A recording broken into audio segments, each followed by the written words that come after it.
Hey everyone, welcome back to the channel. Today, we're taking a deep dive into how to add a chat box overlay to your live stream on Twitch. To add a Twitch chat overlay to your stream, open your Stream Elements Overlays page and click Add New Overlay. Choose your preferred resolution, 1080p is recommended. Next, click the blue plus sign to add a new widget. Go to Stream Tools and select your stream's chat.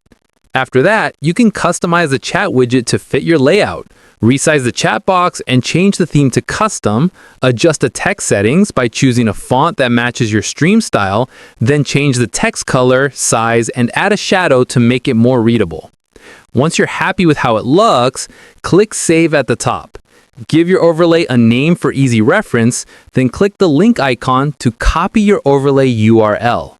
You can now add this URL to your streaming software like OBS or Streamlabs to display your chat directly on stream.